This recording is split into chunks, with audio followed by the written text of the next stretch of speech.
All right, we might be streaming right now. Let's find out if you guys can see me and hear me.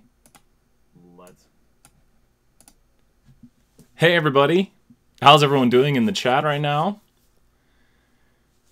It's so silent. Usually I have people in the room with me, and we're on a tiny bit of a delay. So there's about a 5-second delay when we're playing Kahoot tonight, and we've got some review afterwards. So I see some more people joining the Kahoot. We've got 46 players. We've got 56 people watching. This is a very interactive lecture with you guys here live, and I want you guys to know that there is a prize. Let's do for first, second, and third. So there's no, I don't know, I feel like we should do a $10 one. $10 Starbucks gift card for first place, and 2 $5 Starbucks gift cards for second and third. So second and third get the same prize. So there will be prizes here. And yes, yes, of course, Keenan, you are 100% mod. Yep, you're mod. Thank you, Keenan, very much for offering your services. And if the chat goes crazy, you got it under control. See if I notice anyone else's names I know pretty well. Keenan, there you go. Thank you. And we're going to wait a good maybe 3-4 minutes here. And we'll just wait for everyone to hop in. And then we'll get the Kahoot started. What are your guys' questions with the test? And I've officially seen the test now, so I can always give my advice. And let me just ask this, and please tell me in the chat, how is the audio quality right now? Tell me about the audio quality. Give it a 1 through 10 rating. I can turn mics up and down. I'm using a Yeti Blue mic. I know we're on a bit of a delay, so I asked this question, and then there's the delay. And we'll maybe do a check on how long the delay is. I've got it on ultra low latency. But does everything sound good? It appears you guys can hear me, because there's not a bunch of, and yes, we'll talk some R squared and R. I don't think it's, I can maybe do that before we start here as we're waiting for people to join in. But what is the sound quality? Is it 1 out of 10 or is it 10 out of 10? What would you guys rate the sound quality? Because I can adjust that. And that'll play a big part in what you guys can or cannot hear for this recording. 8 out of 10? I'll take 8 out of 10. 10 out of 10, I'll take it. As long as it, I can't even speak tonight. As long as it's pretty good. So I'm glad you guys like it. Got a good microphone here. I've got a whole bunch of stuff right here. I got the whole setup. So you should see at the desk, I've got 2 keyboards, microphone, mouse, and a stream deck. So we got all the tech. So R squared and R, let's talk about that real quick here as we're waiting for people to join in. So R squared, we should know the definition of. And so go ahead and write this down if you don't already know it. R squared is the percent of variation in Y explained by the variation in X. And I'll repeat that again. R squared is the percent of variation in Y explained by the variation in X. And there's the whole theory behind it of sums of squared errors, and we'll get into that more in later classes if you like, and we'll actually show it to you. But for now, we should understand what it means. It's how well we can understand a variable. So think about these 4 variables. Which of them, the pairing of the 2, would have the highest R squared? Let's go with exam grade, study time, height, and weight. So there's 4 variables. Well, thank you. Brain. So we've got exam grade, and we've got study time, and your height, and your weight. And just think about this for a moment with these 4 variables. Which pairings would have a high R squared? Like, just think about a pairing of those. And we're just doing a kind of quick review question before we get started here. So what pairing between those would have a very high R squared? And hint, there's 2 pairings, and they're kind of obvious. And hopefully it'll help you understand what we mean by R squared. Let's see. Studying, yes, that is the pairing Keenan just said in the chat. And what's cool is later on you guys can see the chat. It's connected to the video. So you might say like 70% of the variation in your exam grade is explained by how long you study. Or 60% of the variation in your height is explained by the variation in your weight. It's not just one person, but for all people, like 70% of the variation in the students' exam grades is explained by how long they study. And that's where we get into what variable is X and what variable is Y. So that's what we have going on there. And Kahoot usually purges out a bunch of names that shouldn't be there, but looks like someone found our code. And when it comes to what R is correlation. So correlation is just R, and correlation squared is R squared. We'll get started here in half a second. Kahoot's good about cleaning this up. So it's kind of like having a correlation, kind of. R squared is based on correlation. This happens every once in a while, but usually Kahoot's good at fixing it. They know how to purge these things. And so correlation, if you take correlation and square it, you get r squared. So how do we, or what values I should ask, can r squared take on? So if correlation is between -1 and 1, what values would r squared take on? This is kind of a mini review before we get started in one moment here. What values would r squared take on if correlation is between -1 and 1? What values would r squared take on? Let's see who can get it in the chat. Kind of doing a mini Kahoot right now. So be thinking these questions over. I'll ask a bunch during this review right here. Only positive. You're right, John. And when you think about what r squared is, and Mariah, you are right, r squared is percent of variation explained, so we can only explain between 0 and 100%. If you square -1, you get 1. If you square 1, you get 1. So r squared is between 0 and 1, where correlation is between -1 and 1. Now, when you think about the way correlation looks, when correlation is tighter, I got to go this way to the camera. When it's tighter, it's stronger, and that's where you get your higher r squareds. When it gets more like a circle, it's weaker, and it's more like 0. But we should throw in the trick that you can have strong relationships that are nonlinear, like a parabolic relationship would have some sort of very strong relationship, but it'd have a correlation of 0, and r squared is the percent of variation the line explains. So more on this in just a moment here. Are you guys ready to get started with the Kahoot? We got 117 people watching. You guys ready? Let's see some yeses in the chat, see who's here. You guys, I want you guys talking in the chat, asking questions to me in the chat. Megan says yes, and let's go ahead and get this Kahoot going. It is 8:05, and here we go. So we'll start the Kahoot right here, and I'll switch over the scene. It looks like we're on a 5 or 6 second delay. So it should switch the scene now. We're good. Which of the following phrases helps us understand a quantitative variable? And I'm going to move my thing out of the way here in a moment. Which of the following phrase helps us identify quantitative variables? So I might block a tiny bit of the question. I might move mine. I think I need to make my thing smaller. But which of the following phrases helps us identify quantitative variables? So we have how much, which, what group, and which one. So which one of these would you use to talk about a quantitative variable? So think about this. Wow, everyone, that was quick. Holy mackerel. So let me see here. I might make my image a little bit smaller here. So I think it's right over here. And let's make my image a little bit smaller here. All right, cool, we're back. So now I'm going to be a little bit smaller on the screen, so that way I'm not blocking anything. So you just saw through the matrix. Okay, good job, everyone. And we'll pause on after each question, and we'll actually try to understand what it means here. When you're presented with variables, like if I said to you, let's talk about if somebody owns a cat or a dog, which one of these would apply to me asking cat or dog?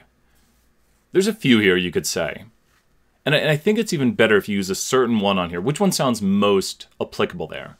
And it'll maybe help us out for a future one. So if we talk about cat or dog, you'd ask someone what. You could say which one do you own, and that's good right there. You could say what group are you in. And I think, I'm trying to remember, because we could come across a categorical variable here in a moment. But I usually say what group for categorical, because when you think about it, categories put people into groups. So a category is a group of people, and we kind of want to put things into categories. You could technically, my big one for quantitative, and so don't worry, we don't usually write questions like this on the test. This is more, which animal do you own? And then they'd have to tell you a certain animal. Exactly right. There's a lot of ways to identify it, and think about this. Try to remember, this is the way I keep it straight in my head, is that categorical variables put things into groups.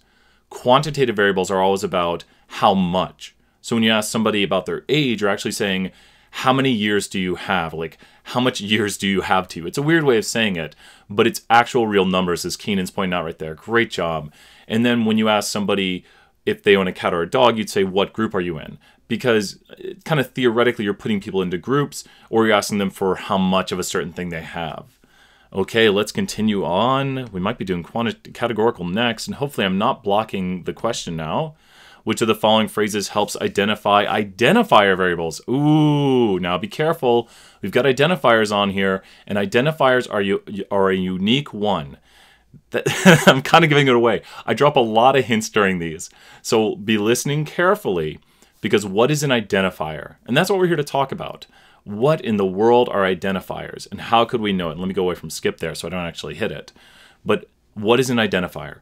An identifier puts things into groups of one. So the correct question to ask when it comes to identifiers is which one? We've got a lot of, and I see some people might have put which group, but here's the thing with identifiers. When it comes to identifiers, think about what an identifier does. I want to see in the chat, what does an identifier do? And it's very simple. You can just say to yourself, an identifier does what? And everyone be saying in the chat right now to make sure you get it. What does an identifier do? And so I repeat it a few times because of the delay. Zip code is an identifier, and an identifier identifies.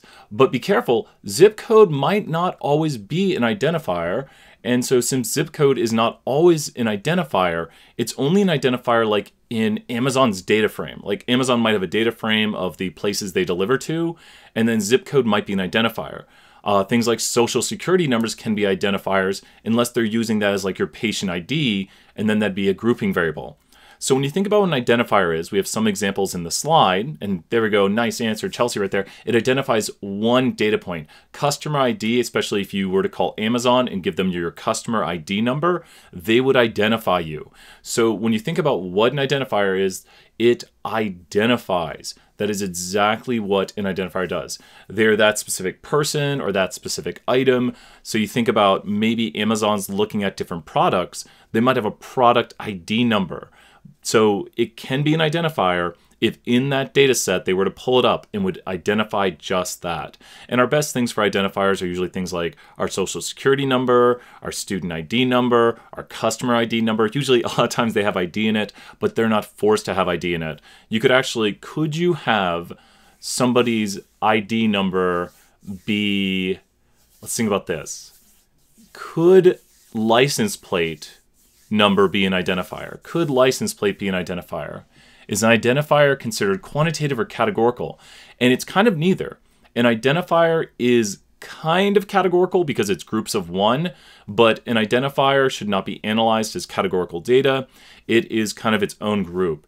And license plates could be identifiers, especially since it identifies that car. So if you have a data set of cars, then the license plate could identify it, or the VIN number. There's the vehicle identification number, VIN number. So you've got multiple ways that you could do it that way.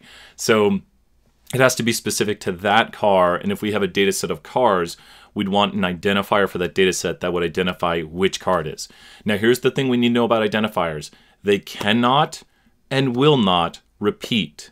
So you can't have two of the same license plates in a data set. You can't have two people with the same social security number. So an identifier will never repeat.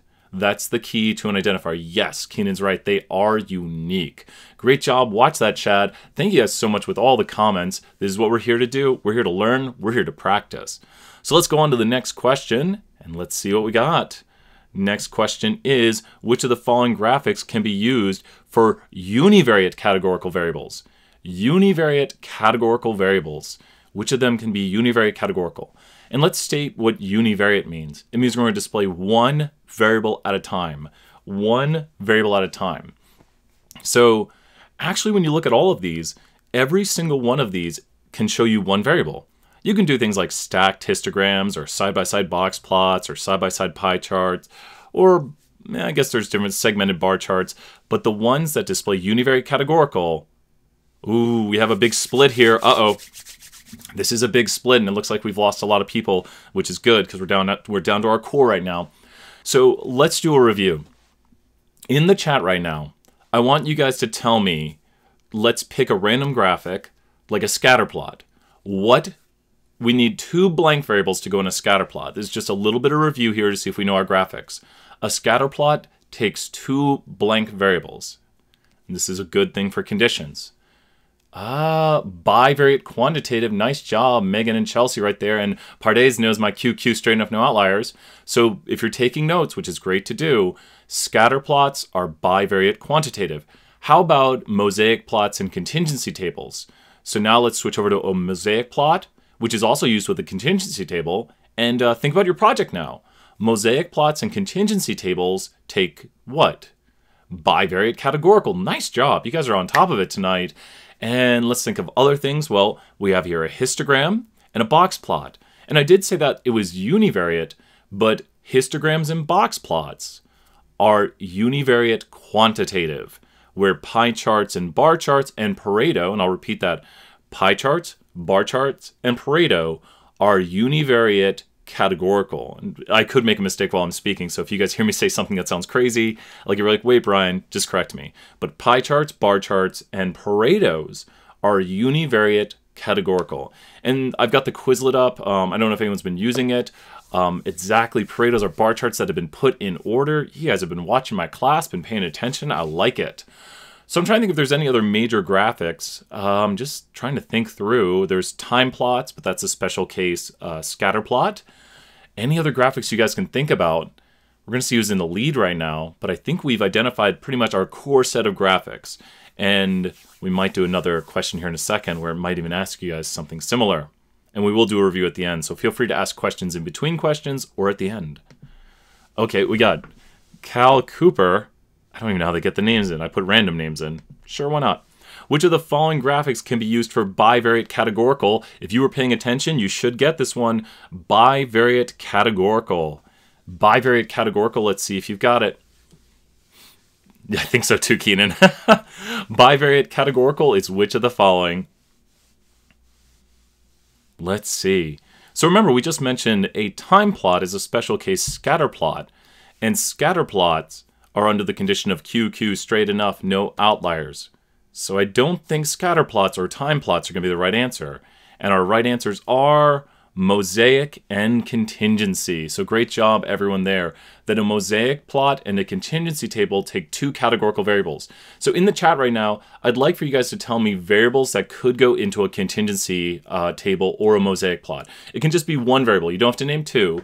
Just let's see if you could identify. You would need to name two. But remember how the project went. In the project, you were kind of looking through this. So gender, great. That can go into a... Everyone's saying gender. I like everyone saying gender. That's awesome right there. Let's see. Economic status, major, Greek life. Yes, you guys did the project. Nice job. So hopefully, and that's what we try to do with the project, state of origin, exactly. So all of these would go, you could use them, two of them, in a mosaic plot or a contingency table. Nice job, Griffin. Born in Tennessee. I like it. And political leaning, arrested. Yeah. You can come up with some pretty crazy stuff for the project. And I saw a lot of really interesting stuff. So remember, especially what we learned right here, we have some bivariate displays and univariate displays. So if you're looking through what you need to know, be able to identify bivariate displays and univariate displays. Smoked weed, Kanye opinion, marital status. Yes, yes, yes. You guys ready for the next one? You don't think you're in the right place? That's fine. Join in. Have fun with us, Jake. You are welcome to answer all the questions. Oh, we've got Noble Koala and Agent Snail coming up right here. And let's see which of the following graphics can be used for univariate quantitative variables. Now this is awesome. This is a review question for us right now. Let's see if you guys can get the review question. A scatter plot is bivariate. Parker, great question right there. A scatter plot is a bivariate quantitative display, so it wouldn't be bivariate categorical. The last question was bivariate categorical, and a scatter plot is bivariate quantitative. Oh my gosh, that was fast. Wow, it flew through. The only one right here that we cannot use univariate quantitative variables for is a pie chart. And so keep asking those questions. I'm glad Parker asked that right there. A scatter plot is bivariate quantitative. A time plot is a scatter plot, so it's also bivariate quantitative. And pie charts, keep this in your head. We watch a little clip in my class with How I Met Your Mother where he makes a bar chart of his favorite pies and a pie chart of his favorite bars. If you remember that saying, bar chart of your favorite pies and pie chart of your favorite bars, then you kind of remember they go together. So bar charts and pie charts show the same thing, and they are categorical displays of univariate categorical variables. I think I said the same thing twice. But pie charts and bar charts go together, and you can show the percent of the categories with a relative frequency, all of that great stuff. And thank you to everyone asking questions, and Keenan giving extra detail in the chat. I love it when the chat's just flying with all the answers and you guys asking the questions, because I've got the screen where I'm looking at you guys here, And I've got the screen up here. If you see me looking this way, I'm looking at the TV where I've got all the chat. And let's continue on to the next question. These will get more difficult, so be prepared. We've got Agent Snail. That's a good second place name right there. I like that. Let's see. Find the IQR of the distribution. Now, we'll never actually have you calculate this with, like, doing it. Well, you could do it this way. This is nice and easy enough. But we won't have you do it with a bunch of numbers because we don't have you find Q1 and Q3 by hand. So this is a good way right here, a good practice right here of finding the IQR of the distribution and just understanding what it means. This is a bit of an interesting box plot. Let's see what you guys come up with. Now remember what the IQR is. Let's have people in the chat right now, while I explain a little bit about this, interpret the IQR. Now I'm going to hit show media. I'm not going to hit end game because I did that one time by accident. The IQR is the box of the box plot. Now this is a bit of a weird box plot. Nice job on the calculations right there, everyone. The IQR right here is the middle 50%. So you could say the middle 50% of the number of pets people own has a range of 2. So make sure to do it in context. And that's what I try to tell people when they come in and they get help with the project, is we want to say the middle 50% of, and whatever we're talking about, has a range of this. The middle 50% of the number of pets people own has a range of 2. And when you think about what IQR means, it means the interquartile range. And so I think of interquarters.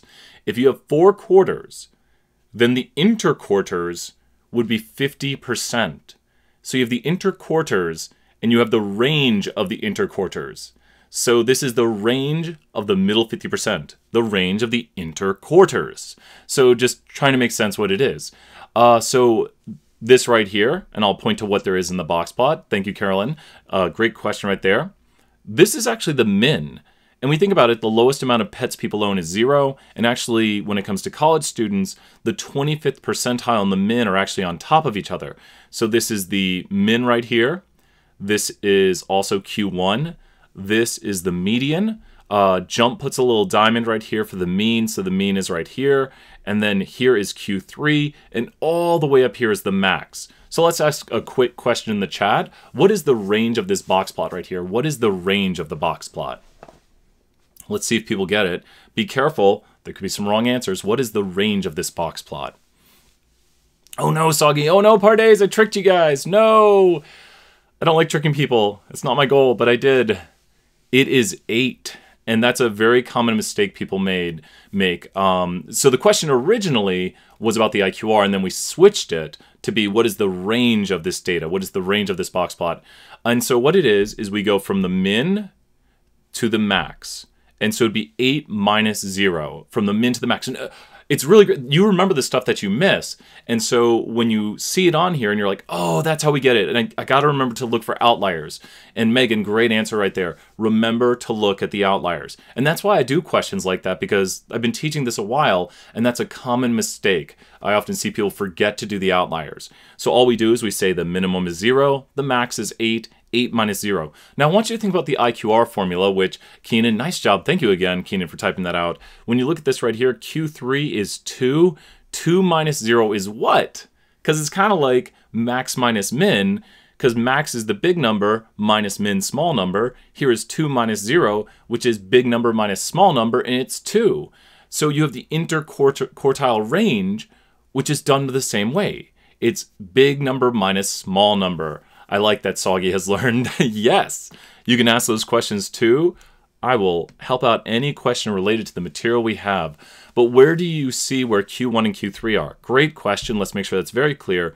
In a box plot, this line right here, and this is also the min because there's nothing lower than it, but the bottom of the box plot is Q1. The line through the middle is the median, and the top of the box plot is Q3. So this is the 0 percentile and the 25th percentile because they overlap.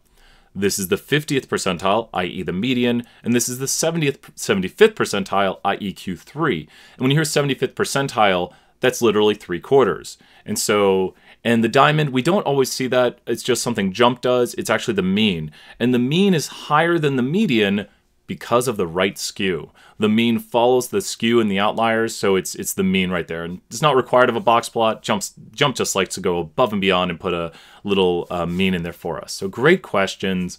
Ask everything you have, and good stuff. I gotta make sure to never hit that endgame button. I did it one time by accident. But do you like it up with the bars to get the numbers? Yeah. Let's just double check. What you do is you take this right here and you trace down like this.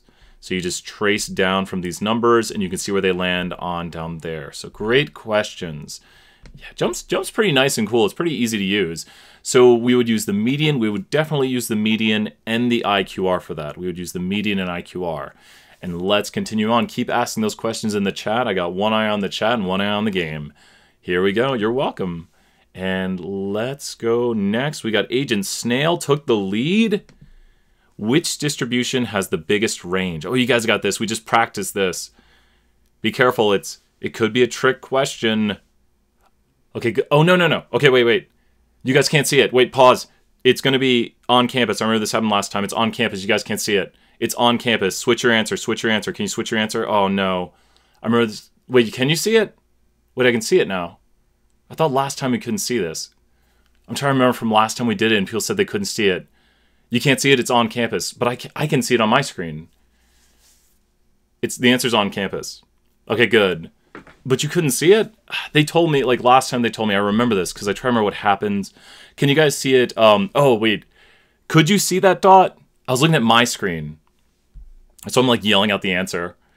We can see the pick is just little. Yeah, you got to watch for those little guys. And so I wanted this to be a bit of a trick question. And I was looking at the video here and I'm pretty sure we could see it. So now we can see it. And so I purposely threw this trick question right after this. Didn't notice it till I said nice. I'm like, wait, pause. And I'm glad we kind of do this. Remember, this is for fun. I mean, we're playing for Starbucks gift cards, but it's also for fun. It's better that you learn. If you get the $5 Starbucks gift card and you fail the test, that's no good. So remember, the biggest range, you have to look at the min to the max. So this one has a range of about 4.8 or so. However, because it goes from 0 to this. The second biggest range is probably the fort, but there's a lot of close ones in here. This has the smallest range. So does everyone see how we're able to identify the greatest range? And you'll also notice we have right here the Q1, the median, and the Q3 right here.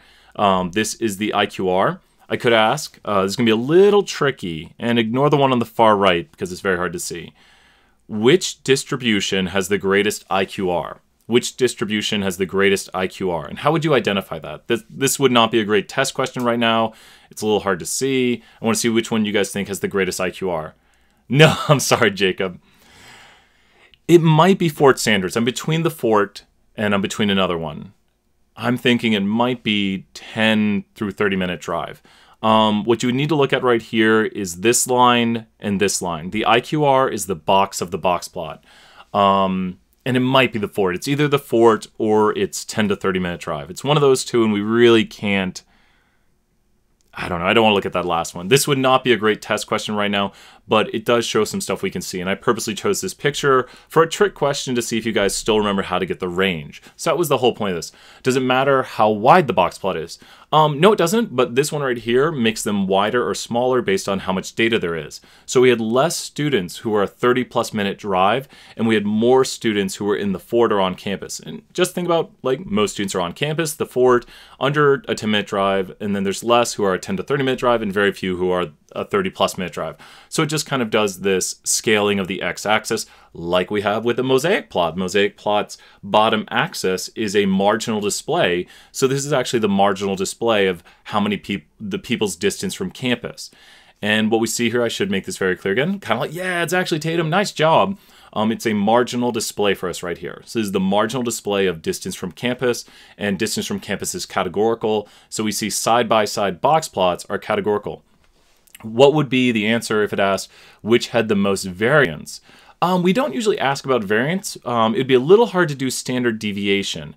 And I would probably, at least from this graphic, and I'll come up with a question here on the fly for you, Keely. Let's say a question were to ask, which of these would have a greater standard deviation? The amount of home runs baseball players hit in a season, or the amount of running yards running backs get in a season? Which has a greater standard deviation? So think about that.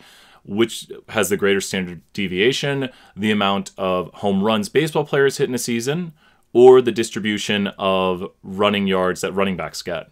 So let's see here. We'll answer this one, then we'll go to Soggy's question next. And so what would be the answer there? What would have the greater standard deviation? The amount of home runs players hit, and there you go, sports, running yards, you're exactly right. And what you're telling me is that it's more spread out. The running yards are more spread out because running yards probably have a variance or a range, let's just say, of maybe 50 to 1,300. I'm probably way off on those numbers, where home runs probably go from like 0 to 50 in a season. And if you just look at how spread out the distribution is, then that gives you an idea of the variance right there. Would the actual answer be 5, considering the highest outlier is 5 and lowest is 0? It's very, very close to 5. The largest range would be from 0 to about 4.8. The range of the whole data, though, you are correct about that. For all of the data, like if you just analyzed high school GPA, it does look to go from 0 to 5. So the variable itself would be a range of 5, where this box plot has the greatest range with about 4.7 or 4.8, as far as we can tell from just investigating the graphic like this. But this question would be a good question on a test to say which group has the largest range, because you're kind of tricked into maybe thinking it's the fort, but it's very obviously due to the outlier on campus. So great job, great discussion. Remember, we're here to learn and practice. Let's see if we can get you guys some more points, though, with this next question.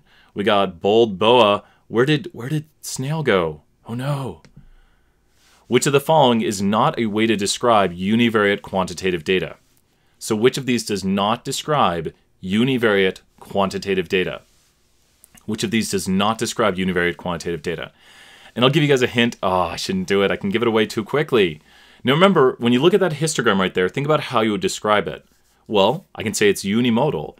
It's right skew. We should use the median and the IQR to talk about it. And I've actually just talked through all of them. When I said it's unimodal and right skew, I was talking about shape. When I said the median, I was talking about center, and spread was IQR. So the wrong answer is shape. Wait, not shape, it's form. It was the first thing I saw when I looked down. But of course, I said shape when I was talking about right there. The shape is it right skew, is it unimodal? And I just looked down and saw shape, and it just went into my head. I think I saw Keenan say it on there too. But we're just jumped into my mind. Shape, center, spread. So shape, center, spread is how we talk about univariate quantitative data. When you see form right here, we have strength, direction, form, and unusual features, and those are for bivariate quantitative data.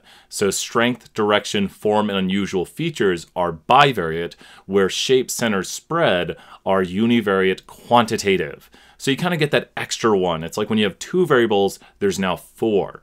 And so not too much to talk about here other than describing this. We can see it's a right skew unimodal histogram. We've got that it has some outliers. That's part of the shape right there. And also it is best described by the median. Now I want you guys to tell me, median is a measure of what? So you got to tell me 2 words here. Median is a measure of what used for data when it is what? So you got to tell me 2 words to fill that in right there. Yep, John, I'll say it again here in a moment. Well, let me do that here while people are answering. So the question is, fill in these blanks. Median is a measure of what when data is blank? Really close answer so far. And John says, do you mind saying both of those again? Let me repeat it twice here. Shape, center, spread is used for univariate quantitative data, where strength, direction, form, unusual features is used for bivariate categorical data. And there we go. Kyle, nice job. Kyle and Emma and Madison, you guys are right. And yep, people are seeing it now. So we use the median for data when it is skewed, and median is a measure of center. And then what is the measure of spread for when data is skewed? So the measure of spread when data is skewed is what? And the measure of center or spread, we just did.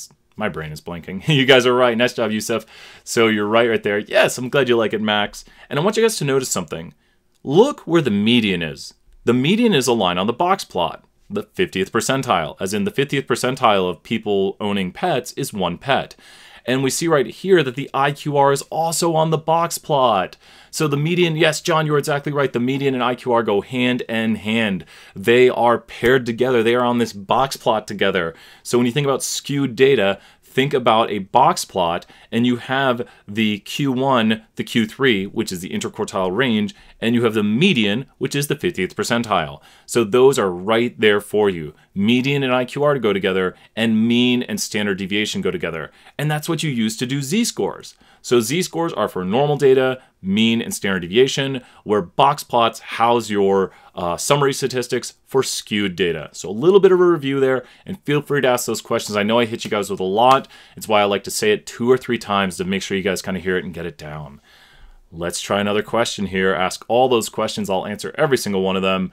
And let's try another question. Bold Boa in the lead with Kind Lobster. I like Aquatic Goat, though. Aquatic Goat is the person I'm rooting for. Whoever you are, I'm rooting for you. What is the best measure of center for this distribution? This is now a review question. And I'll see here, I'll find out what we want to repeat. You're welcome, Maxim. You're welcome. Let's see here. What is the best measure? Uh-oh. Hope everything's going smoothly right now. Shows loading. Good. It shows I am... You might want to refresh your browser. It shows I'm 12 seconds behind on the count. Good, I'm only 4 seconds behind now. Oh, you guys are getting it. People in the chat might be right or wrong. Shows one answer. So, and I think there was a question, can I repeat it? Normal data is, and we'll... Oh, it shows one answer. What happened? Can I repeat that question? Is everyone still in the game? Oh, it must have glitched. Okay. I have no idea. All of a sudden, YouTube started cycling. And so, well, at least we know it. That's good. One answer got it wrong. No one lost points. So hopefully Kahoot has not crashed or anything. No one lost points. No one got extra points. But it says, please wait. I'm sorry, guys. I don't know what happened to Kahoot. That's the first time I've ever seen that. That's so weird. YouTube is fine. We're good. And so Nicole said normal data is what 2 things? And skewed data is what 2 things? Normal data is mean and... Oh, did everyone get kicked? Oh, no. Rejoin. See if you can rejoin.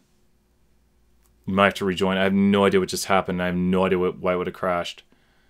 Still loading? Okay, let's try the next question. Let's just see what happens. It looks like you might have to rejoin. Oh, no. I've never seen it just crash in the middle of it.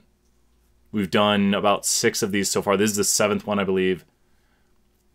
We don't send out the pin, Maxim, because we could get crashed like this.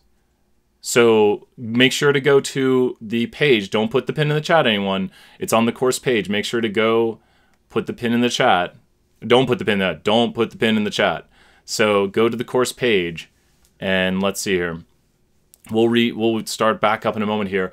But mean and standard deviation go together for normal data, and median and IQR go together for skewed data. So sorry we lost those points. All of a sudden, YouTube started spinning, and I have no idea what just happened. It was just weird. I think something glitched out for some random reason. Maybe my internet hiccuped or something. Are you guys ready? Should we start? We'll start. Ask a question right now. Anyone who has questions, remember, we're here to learn. So if we learn, so we got people back in. We'll wait about 20 seconds. If you refresh, it kicks you out. That's so weird. So you're welcome. Good to go. Okay. Let's go in about 5 seconds. Let's see what happens. I'm so sorry. It's like a reset. It's a random reset. No. I want to know where... We probably lost Aquatic Goat. I think I can still see. Who was... If you were the Boa, I think I'm going to let Boa be a winner. Skewed is median and IQR. You are correct. Just remember, Soggy, that median is for center and IQR is for spread. I like it, Jacob. I like pay respects right there. It's like Mario Kart, exactly. Here we go in 5, 4, 3, 2, 1. And let's continue on. What is the best measure of spread? You guys got this down. Best measure of spread. Let's see those answers coming in. Okay, we see a few answers. Yes. What is the best measure of spread for this distribution? Now, there's only 2 possible measures of spread right here.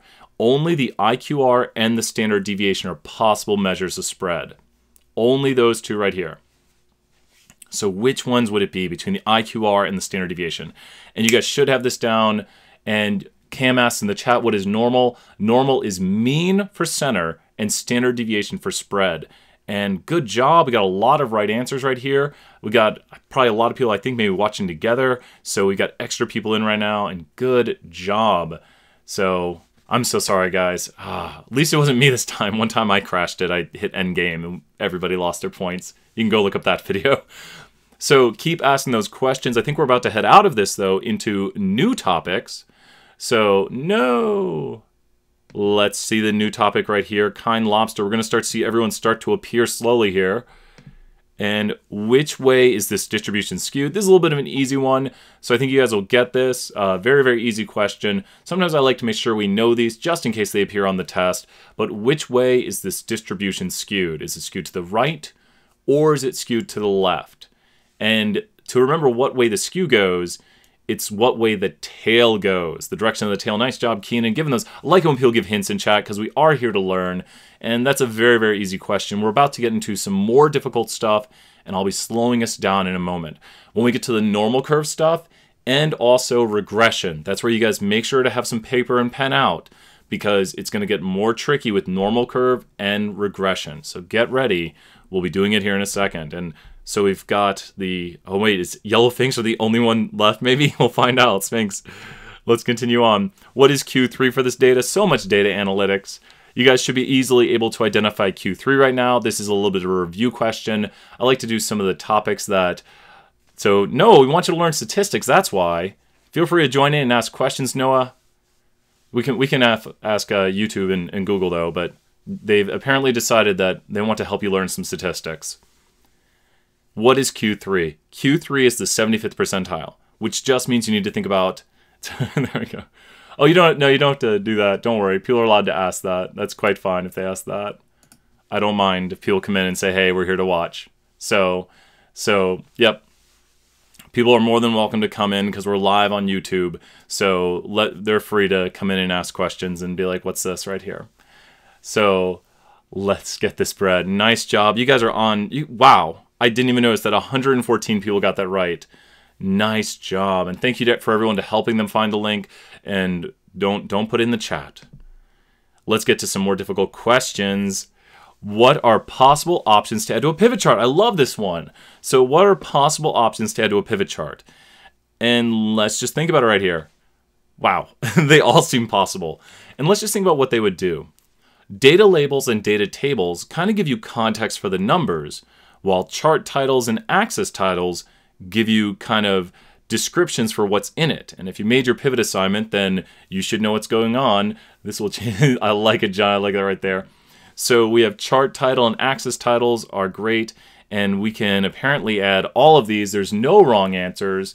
And so normals, mean standard deviation, nice job. And thank you, Nicole, for answering Wes's question right there. Great job.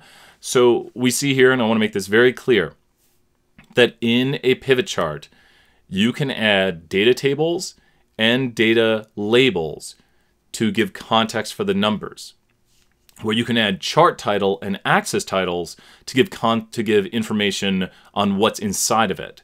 So you kind of have, you know, things that help you understand better the context, which would be chart title and axis titles, and then you have data labels and data tables, which help you better understand the values inside of it. So these are key things right here. The ones on the right of the screen right now help you better understand the values, where the ones on the left help you better understand the context.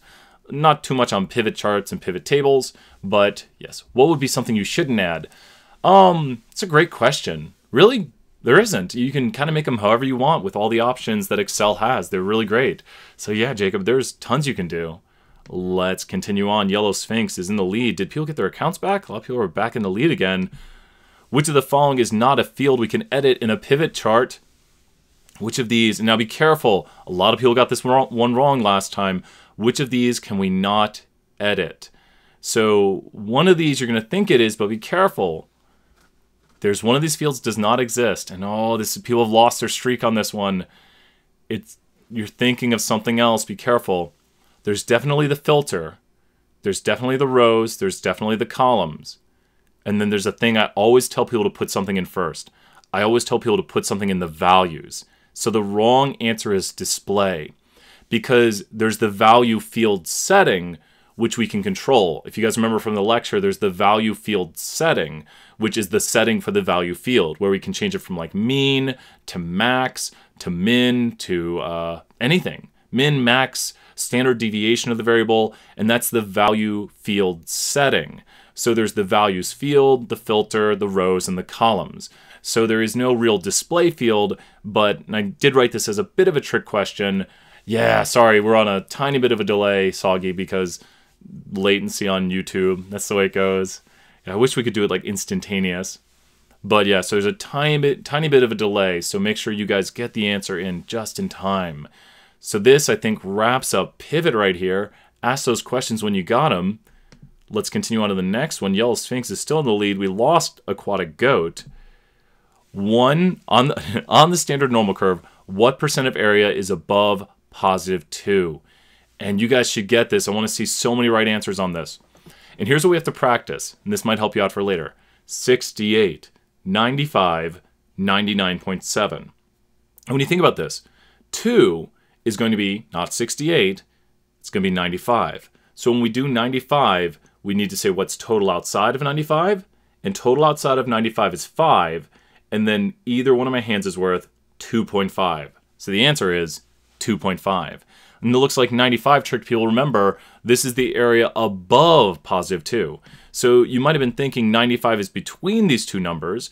And remember, do your inside-outside trick. So 95, because it's the second number, 68, 95.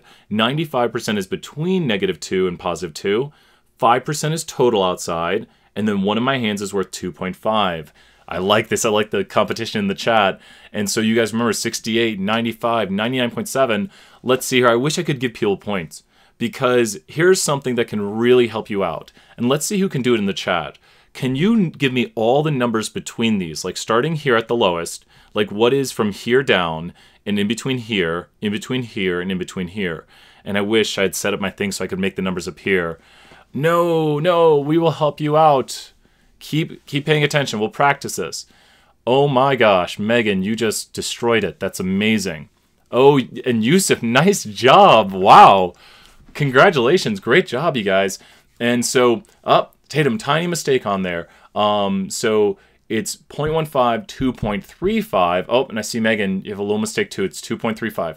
And if you give me all these numbers right here, what should all of these numbers add up to? So be careful because I see a lot of people putting 2.5 instead of 2.35. All of those numbers they just gave me, because they gave me up to here, so just think logically, all of those numbers should add up to what? Up to 0 should add up to how much? Just up to 0. And actually Yusuf's would add up to 100%. But just up, yes, Chelsea is right, that it would add up to 50% right there. Nice job, Carolyn, Megan, great job. So let's talk about this here and how to get these numbers. So I want us to do our inside-outside trick. So practice with me. What is in between -1 and 1 as we look at this curve right here? What is in between -1 and 1? What is in between -1 and 1? -1 and 1 has 68. Now you might be wondering how we got this 34 right here. The 34, which is here and here, 34 is what of 68? Because you can cut it off. 34 is half of 68. Does that make sense to everybody? Just half of it. Now we're going to do this a different way that we don't normally do it. But I wish I do this in class where I throw it out. But I want us to see here, if we have 95% between -2 and 2, does everyone see 95% between -2 and 2? Does everyone understand that right there? So what if we were to toss out this 68% in the middle? Let's take that 68% and toss it out. What is left if we take 95 right here and remove this 68 in the middle? And I wish I could like show these graphics appearing with the too little between -2 and -1 and the 1 and 2. What would be left? And Megan, you are right. Does everyone see Megan just did 95 minus 68? So feel free to type that in the chat too so people can see 95 minus 68 because you're taking from here to here, which is 95, and removing this area. And then since we have 2 of these areas, what do you think we'll do to get the areas between here? We have 27. What is half of 27? Because it would be just, this area and this area between 1 and 2, and -2 and -1 are the same because they're symmetric. It'd be 13.5. So there's your 13.5, the number they have right here. And then with 99.7 between here and here, this is an easier one. With 99.7 between -3 and +3, if we remove the 95 in the middle, what do we have left? So we have 99.7 between here and here. And if you remove the 95, what do you have left? So we have 99.7, and then we're going to toss out the 95. What do we have left then? 4.7. And 4.7 is the total area between -3 and -2 and 2 and 3. It's the total area. So what would you do to get half of that? You would just take half of it. And do it in your calculator always to double check. you should get 2.35. And last but not least, if 99.7 is between here and here, what is total outside? What is total outside of 99.7? Total outside would be 0.3. And so what does that leave on either side? 0.15. It takes a bit of practice. We've got some other graphics we can show on this. You can check out the lecture I have for it, but it takes practice to be like 0.15, 2.35, 13.5, 34, and you should also be able to kind of understand where these numbers come from. The numbers you have to know in your head are 68, 95, 99.7. The remaining numbers can be deduced from it. So good job on the normal curve right here. We should know kind of how to use it, and I want to make something very, very, very, very, very clear. So the percentiles would be 0.15 percentile, 2.5 percentile, 16th percentile, 50th percentile, 84th percentile, 97.5th percentile, and 99.85th percentile right there. And reason for this is you can do more math on it, because if we have 68% between here and here, between -1 and 1, then that would leave 32 on the outsides. And with 32 on the outsides, then this would be the top 16%, and the top 16% would be at the 84th percentile. So this has to be the 84th percentile according to the empirical rule. If we have 95% between here and here, then that leaves 5% outside. 2.5 is the upper portion to where this is at. This is the top 2.5, which makes it the 97.5th percentile. And remember, especially on the test, you'd want to be in the 99th percentile, which means you'd be at the top. You might not need to know it this in depth. I always cover things kind of at the highest level I can do, especially for these reviews right here. Knowing the empirical rule, 68, 95, 99.7 is very important, and you might have to use it to some degree. I can promise you this, there's definitely going to be talk on the normal curves, knowing what z-scores are, and that's what these are on the normal curve. Let's give you guys kind of a review question now. Let's say, where would, if the test we give you guys has a mean, and I'm going to type in the chat, a mean of 80 and a standard deviation of 10. I use questions like this all the time for when we practice. Mean of 80 and a standard deviation of 10. Oh, thanks. Thank you very much, Beast. I appreciate that. You're more than welcome to join in and have fun. If we have a mean of 80 and a standard deviation of 10, then what would be the z-score? So try this in the chat right now. What would be the z-score of someone who made a 65? So what would be the z-score of someone who made a 65? And what you should do immediately, you should almost see it on this curve. And I'll talk about that here in 1 second, Nicole. We've got right here is where 80 would be. I don't want to give away the answer. Ooh, careful, Meredith. Ah, yes, nice job, Mary and Megan. And another Megan, great job. The answer is -1.5, which means you are 1.5 standard deviations below the mean. No worries. It's like you remember the mistakes. You're like, yes, I got to do that negative. And the mathematics for this would be observation minus mean. Oh, I was about to do it reverse too. Observation minus mean over standard deviation is the formula for z-score, and 65 in there. And we would say this person's score was 1.5 standard deviations below the mean. Now let's throw a trick question in here and see if you guys can get it. I'm lost on how 80 is z of 0. Carolyn, great question. This is the standard normal curve, which shows us z-scores. So the z-score of the mean is 0. And I kind of defined it this way in this question that we have here. This is defined right here, and this is where we would put mu and standard deviation. So that's where we put mean and standard deviation. It can be defined that way, and we could write on here 80, 90, 100, 110. And I always tell my students to put the numbers below the curve. If you're given the in context, give it the z-scores. If you're given the z-scores, give it in context. On the test, I would write 80 below 0 right there, and then I would start going down by 10 and put 70 and 60. And since I know they scored a 65, I could almost see it right here. So that's what I would do on the test, is I would write my numbers on it. So great questions, and I think there was one more that I missed. You will not need to calculate standard deviation by hand. We don't do that. Standard deviation, we don't calculate by hand. So great question there. No standard deviations by hand. On to the next question. Let's do this. So we got yellow sphinx still in the leaves, silly octopus coming up right here. Let's see what happens. On a standard normal curve, what percent of area is below +1? Ooh, do you guys remember just a moment ago I was talking about this? That is such a quick timer. I wish I'd put in more. But kind of logically deduce right here. What is below +1? There's some answers on the screen that might jump out to you. Be careful though, because we're not talking between -1 and +1. We're saying below +1. And we just talked about this, and it was a little quick of a timer, and great job, the majority of the class got it. The answer is 84. Do you remember how we said 68% is between here and here? So wait, what is between 0 and 1 again? What is between 0 and 1? I'll wait till the chat says it, so we'll see people calculating it right now.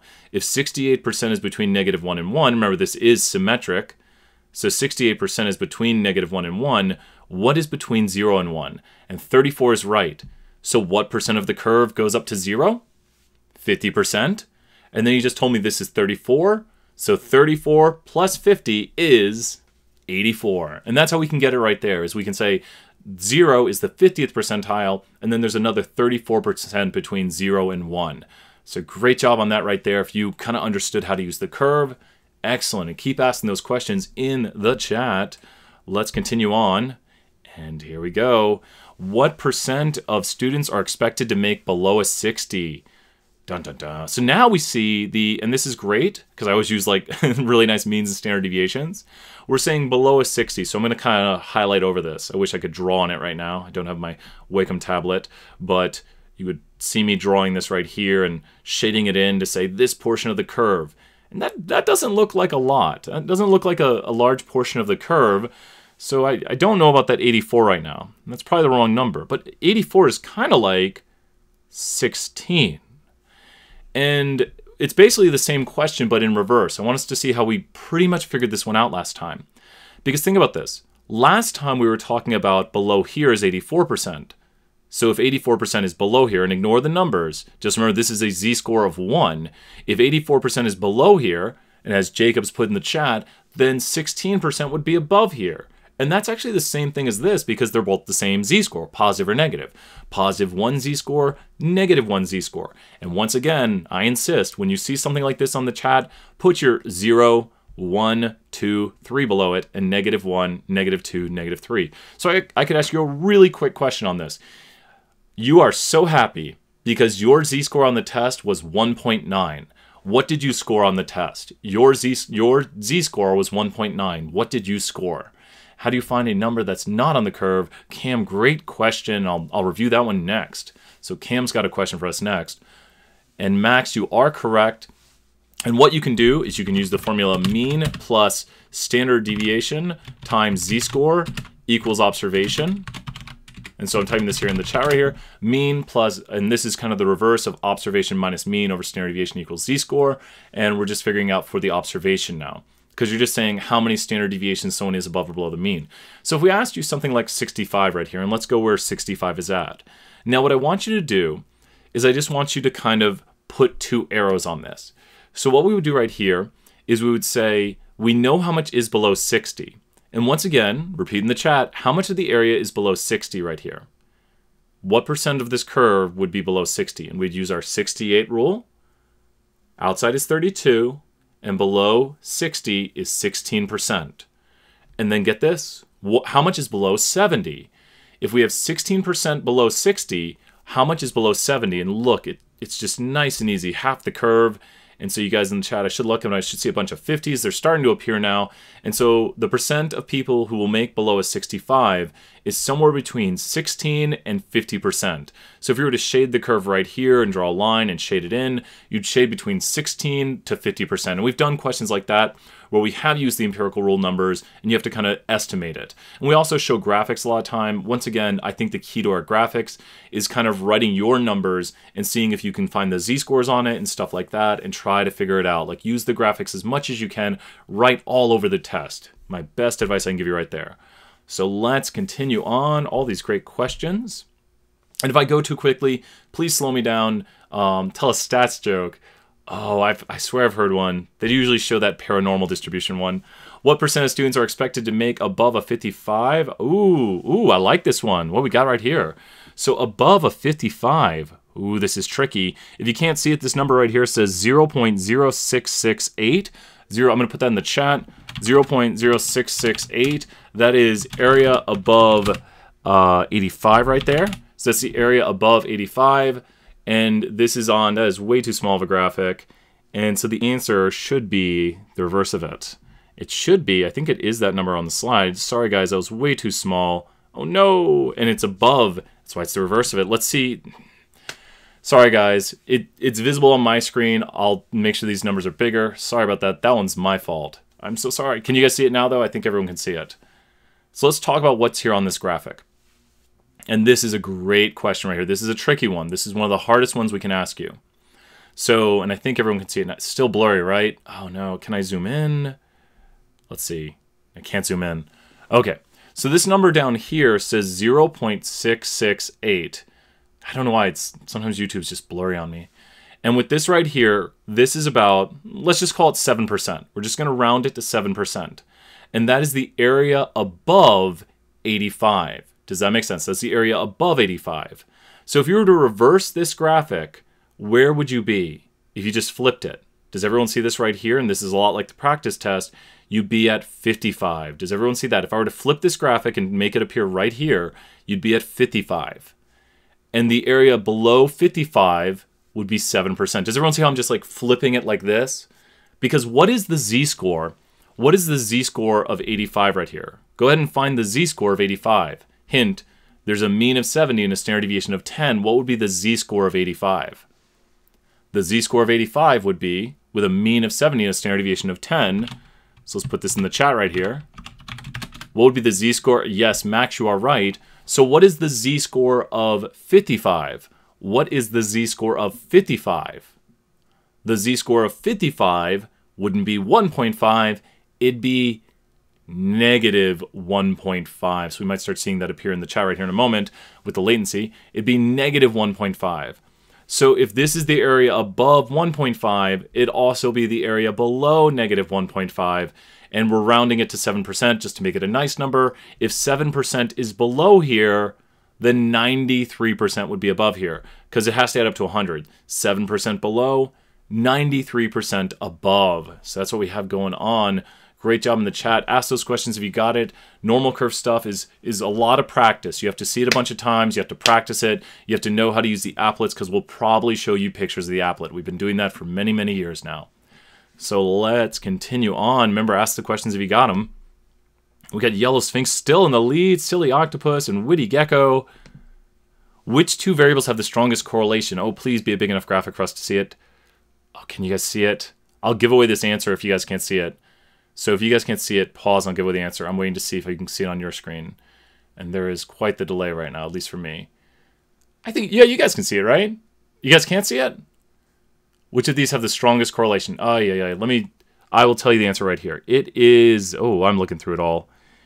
It is going to be, oh, I'm between two answers. No, the answer Q50, wait. Oh, no, my eyes blurred on me.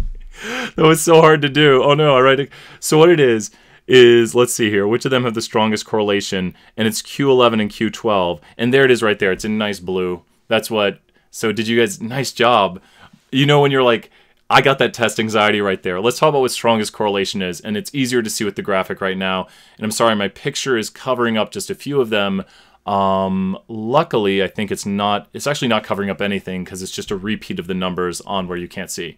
Why not Q13 and Q11? You can reverse them. It can be the same. Oh, wait, did I make a mistake on this? It looks, okay, it's very hard to read this. This is not, this right here, Q12 is this variable right here, and Q11, so this is the connection. Got a little bit afraid right there. Q13 is actually this one. It's very hard to read what's going on right there. No, great question. Once again, these are questions I've just kind of made on the fly. I read it wrong too. My heart started going a little bit fast. It does look like Q13's on top of this one, but if you look here, Q11 and Q12 is the next one right there. And so what we have here is the pairings of the correlations. And there's actually 6 unique correlations. We have 1, 2, 3, 4, 5, and 6. And then these are just ones because it's like asking someone, what's your age? And their age would be correlated with your age. Is it bad that I didn't even look at the math on that one? Pet expense and your number. Yes, nice. It does. It does make sense. I should have just looked at the variables too, that the number of pets you own and how much you spend on your pets is the strongest correlation. The more pets you own, the more you spend on your pets. I like that right there. And if you look for the weakest correlations, it would actually be this one right here. How many credit hours you have and your pet expense. And why is the weakest? That's a whole great question. So the strongest correlation is the correlation that is closest to what or what? It's closest to 1 or -1. That's the strongest correlation, is closest to 1 or -1. The weakest correlation is the correlation that is closest to what? The weakest correlation is the correlation that's closest to, and we should be saying in the chat, what number is the weakest correlation? 0. So the strongest correlations are -1 or 1. Those are the strongest. Where the weakest correlation is closest to 0. And that kind of looks like a 0 if you were to look at the plot. But also remember, we said this earlier at the very, very start, that correlation can be 0 if the relationship is not linear. Correlation only measures linear relationships. If you remember from your assignment, you can have like a parabolic relationship, and in that, it will be 0 because there's not a linear relationship.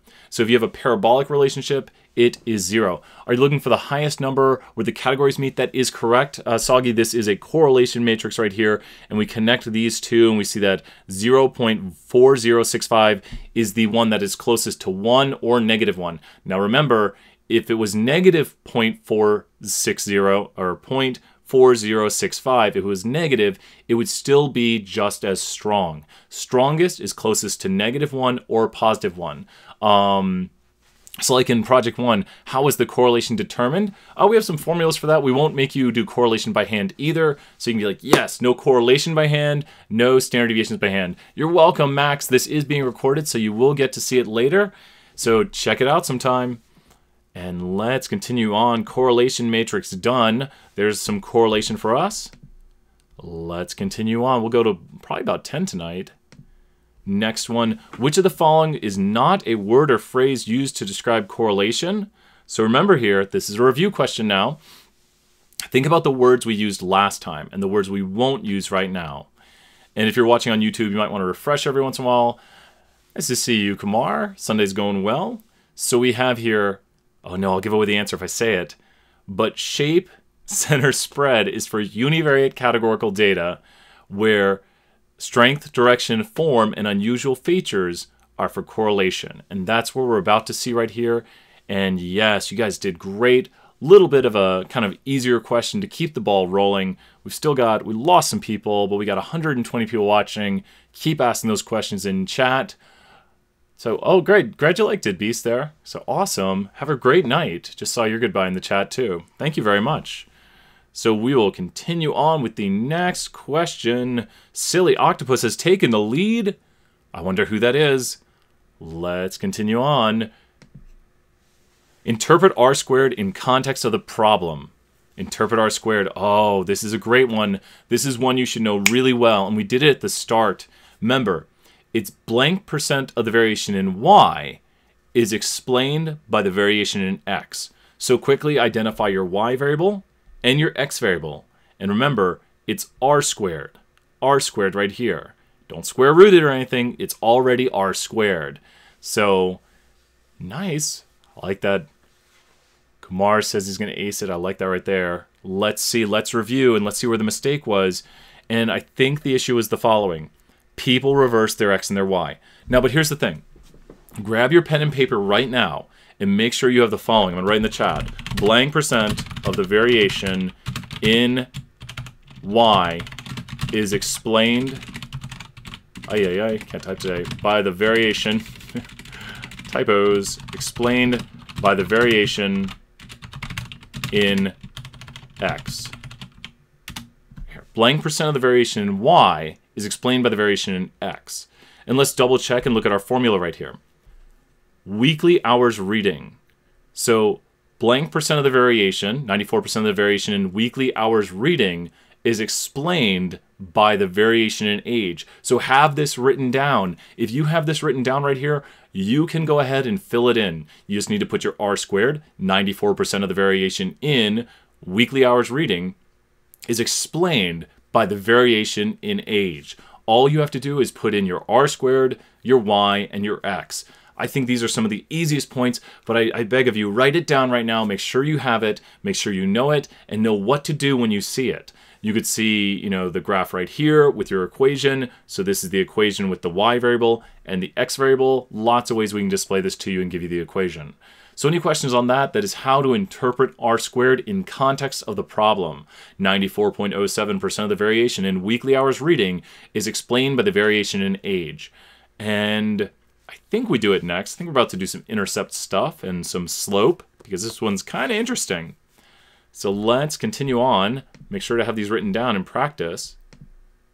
Silly octopus still in the lead. I'm still waiting for Aquatic Goat to come back. Explain the slope in context of the problem. So let's see here.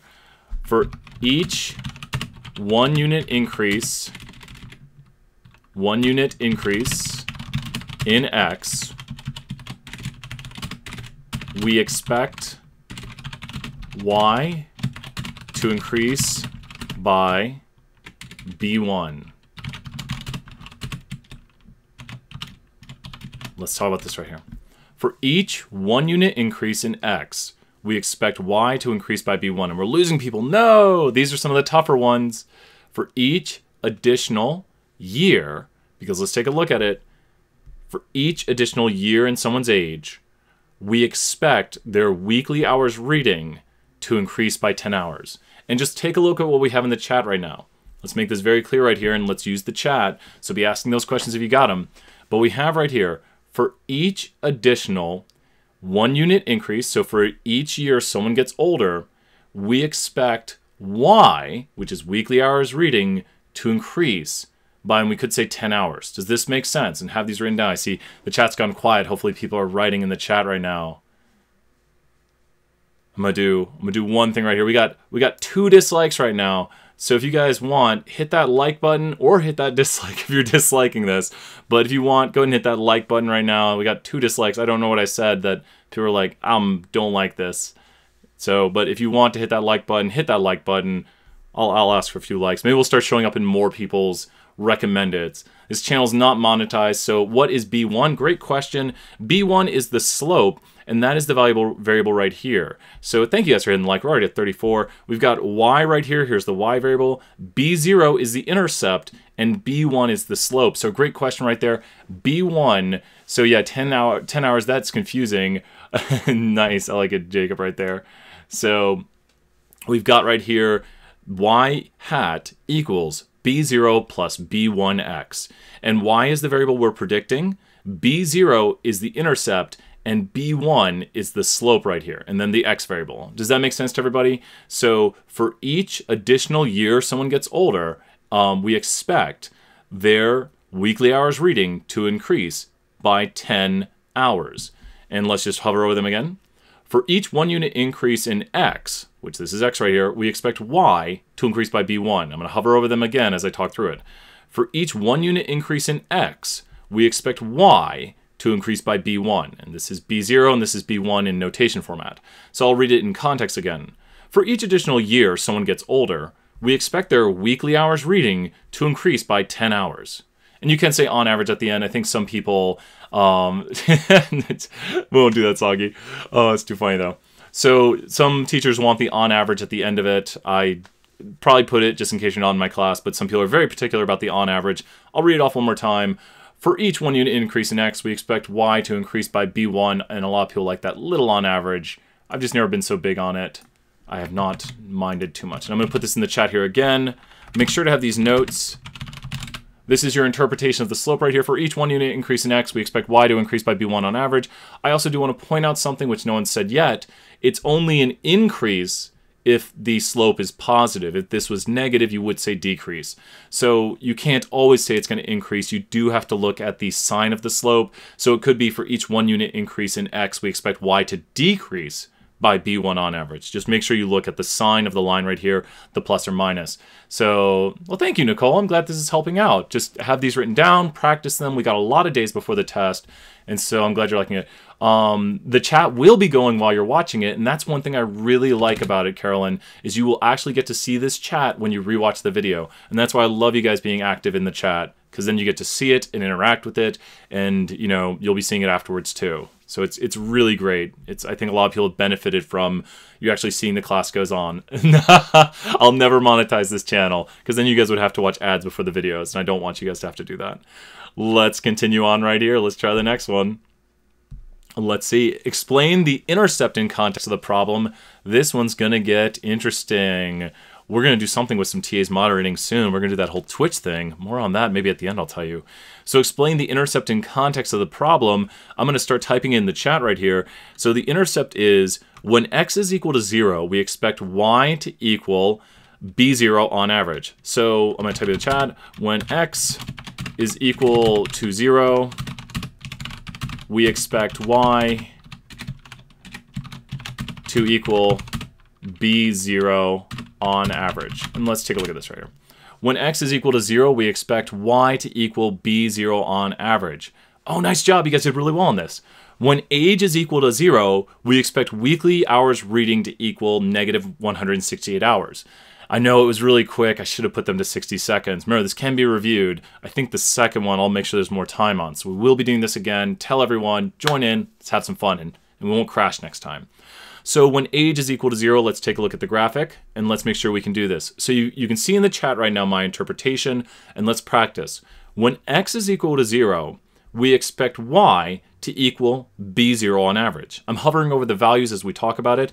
When x is equal to 0, we expect y to equal b0 on average. So let's try it. When age is equal to 0, we expect weekly hours of reading to equal negative 168 hours. So let's ask a big question. Does this make sense? Is this logical? What two things about this are not logical? So be answering in the chat. Think about what you just said. When someone's age is equal to 0, I expect them to read negative 168 hours of reading on average. So when x is equal to 0, when someone's age is equal to 0, I expect their weekly hours of reading to be negative 168 on average. So what in the world is going on about that? You can't be less than, well, but you can be 0. They can't read. I like that, Julie, right there. So you can't be less than 0. That is true. But we're basically saying a newborn baby is reading negative 168 weekly hours of reading. And I think maybe Grace, that's what you're talking about. So Grace, great job there, because you can't have negative weekly hour reading. So we'll put that in the chat. He needs it. The whole, it's so funny, the reviewed comments. So you can't have negative weekly hours of reading, and you really can't be reading at 0. So if this question asked, does the intercept interpretation make sense? No, babies who are 0 don't read. And we're not talking about a 2-year-old or a 1-year-old, which probably doesn't read, but you can't have a 0-year-old person reading, and you also can't read negative hours. So those are the two things right there. And it's just, Jacob, we'll mention this in chapter 8, great question here. It's actually an extrapolation of the model. We don't have any data down there. We're going outside the bounds of the model. And so the other L word, you are correct. You can't read negative hours, and someone who's 0 can't read. That is an A+ answered right there, the other L word. Great job. So let's continue on. Who is going to win our Kahoot? Silly Octopus might be the winner. Which one is not a condition of regression? So, yes. Oh, let's see. I want to see it in the chat once you guys answer this. You guys should know this pretty quickly.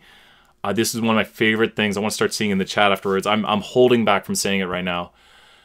Oh, I want to say it. And if you are in my class, I always put that you can say this, or at least for the first one. In the chat, we might start seeing it appear.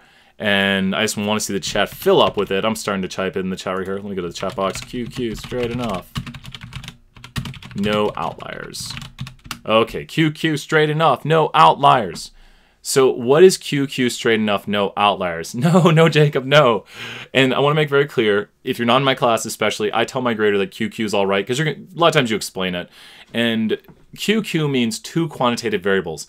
And I like it even better as QQ, because it literally means, Julia, great job there, and Yusuf, everybody, but QQ means 2 quantitative variables, which is what we see in a scatter plot. So let's take a look at this. It's like, do you have a scatter plot? Well, then it's quantitative. And then we see here straight enough. And it's not straight and up. I probably shouldn't even say that because I've seen people write that. But it's straight enough. And very correct. 2 quantitative variables. We meet the conditions because both variables, weekly hours of reading and age, are quantitative. And then straight enough, How would we answer? Imagine you're writing on the test and it says, how do you know it's straight enough? Oh no, we'll teach it all here. How would we know it's straight enough? So for condition 1, QQ. Yes, both variables are quantitative, age and weekly hours reading. How do we know it's straight enough? What do we mean by straight enough? Like, what does that mean? Well, it goes back to, and I'll see some answers in the chat here in a moment, it goes back to what we're doing. We're putting in a line. You're right. Linear. Exactly. We're putting in a line. So kind of like the pen covering all the dots, but we want it to be a line. We want the line to go through it. So a line well explains this relationship. And you can kind of see it right there, that the line, it does a pretty good job. I know it has a little bit of a bend. Ignore that for the moment. But this is a pretty decent linear relationship. So QQ, straight enough, no outliers. Because what can outliers do? Anything. Outliers can make a strong correlation weak, a weak correlation strong, a positive correlation negative, a negative correlation positive, a correlation that is 0, go to 1, a correlation that's -1, go to 0. Outliers can do anything. And also, I just mentioned correlation, but how do we get r squared from correlation? Remember, correlation is r, so r squared is r squared. And I'll ask a trick question here in a moment, but I'll answer all 3 of these again. QQ would be answered. Both of these variables, weekly hours reading and age, are quantitative. You can tell because we made a scatter plot. So definitely we met that condition. Second condition is straight enough. The straight line used to show this relationship well approximated, or it's well described by the straight line. So it's straight enough. No outliers. Well, it is what we want it to be. No outliers means no outliers. And we don't see an outlier. Now, an outlier is something that breaks the bivariate trend. So you can have someone who has a lot of years of age, or you can have a lot of weekly hours reading, but if it follows the relationship, it's not an outlier on the scatter plot. And I see, could age be categorical? Kind of. There's age groups, and that's definitely categories because they're groups, but age itself is a quantitative variable. Because you can ask someone, how many years have you been on this earth? So when you ask someone, how many years have you been on this earth? It's a weird way of saying, how old are you? But how many years have you been on this earth is literally saying, until we get off the earth. And someone's like, oh, I've only been on this earth for 2 years. And you're like, oh, you're from ZQ15? I don't even know what planet that is. But C138, that's what you're from. So yes, age is quantitative because you're basically asking, how many years have you been on this earth? And it's a how many question, which goes back to the beginning. So great question there. I like it when people ask. We don't really use age as categorical unless we do age groups with buckets right there. Nice job, Keenan. And you could do that, children and young adults. So here's another tricky question for everyone. What is the value of correlation right here? And I did this in my class, and we don't have the trick on this one. So we did this earlier when we did correlation in my class, but what is the value of correlation? And let's see if people can show it in the chat. So we're covering as many questions as we can with this output. How can we figure out the correlation? See if you can divide the value by 2. A good way to determine if it's quantitative is to see if you can divide the value by 2 and it makes sense. I do not understand. Oh, yeah, it's kind of good. I like that, Nicole. Yeah, because you can't divide someone's social security number by 2 and it doesn't make sense. I kind of like that. I was thinking through it. I've never done it that way. And people are putting in the answer to square root it, and you guys are correct. How do you know that the correlation is positive, though? And it is positive, but how do you know that? How do you know this correlation is positive? How do you know it's positive? Why is it not negative 0.96? Because when you square root something, it can be positive and negative. The direction, nice job. And that's one of the things about correlation. Strength, direction, form unusual features. Nicole, that was great advice by your teacher. If you can divide it by 2 and it makes sense, it's quantitative. And I always ask the questions like, how many? So you can divide someone's age by 2 and it makes sense. I'd be older than 18. I'm getting old. So exactly, the slope, it's going up. Great job. We'll continue on and keep asking those questions and giving that great advice there. I really appreciate it. Let's continue on. Silly octopus. Is the following residual plot good? Ooh, tricky stuff right here. So is the following residual plot good? Yes or no? And what is a residual plot? A residual plot is a plot of all the residuals. And thank you very much, Mary Kate, answering the question right there. So a residual plot here is good. And I'll give you guys a hint. Yes, this is good. It should show no pattern. We don't want the residual plot to look weird. So this is a little bit bridging into chapter 8, which we won't really do on this test. But yes, this is a very good residual plot. And let's take a look. And I want to point something out here. Residuals are how much we miss by. So this is what a residual is. For example, 40 degrees is not twice as high as 20 degrees. Well, that would be quantitative. So Noah, great thing right there, Noah. And that's weird about temperatures and stuff. But does it make sense to say 20 degrees? And so this is where we got to make sure, because I think the methodology used for that is to say it's 40 degrees. If I divide that by 2 and say it's 20 degrees, does that make sense? And the answer would be, yes, it does. But then if I say to someone, your ID number is 852, and then they divide that by 2, they'd be like, see, I don't know if I love this, because here, I'll tell you this, and we're going to do a quick review on this. My favorite way to know if something is quantitative is if you can phrase the question, how many or how much. You could say, like with a how, it's usually phrased with how, like, how warm is it outside? So how warm is it is a quantitative question. So you can ask about temperature, which is quantitative, by asking, how warm is it outside? And so, Mark, I'll answer in 1 second here. So how much? But you can't say to someone, how much is your social security number? Or how much is your place in line? Because that's not really a quantity of how much place they have in line. So I think that's the way I always do it in my head, is I ask the question as how much. And the large enough condition is something we'll learn later in the semester, and I use that to check to see if people who are maybe like retaking the class or something, that they don't put that in their head, because for the 3 conditions for correlation and regression are QQ, straight enough, no outliers. So great questions, everyone in the chat.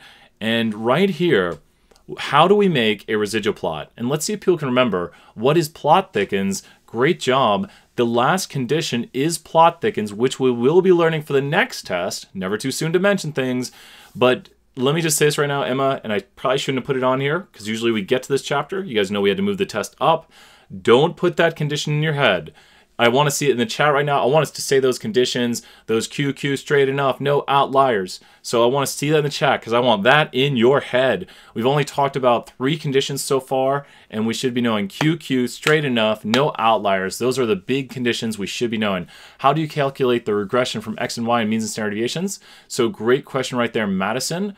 The condition, or the way to calculate those, is there's some formulas that we have in the slides, but also, and I'm sure some people have seen this, I have a regression solver that I have for the SAT question. You might be doing that one.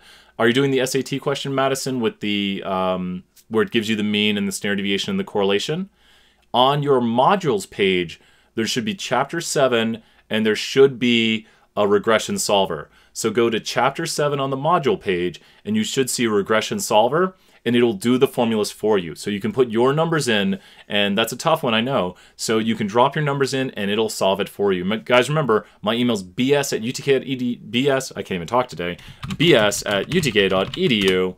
And you guys can email me that at any time, and I will reply back to you. And my class knows, my class knows to use the format like this, because I'll always be like, no. Awesome. I'm glad you just found it. That's awesome.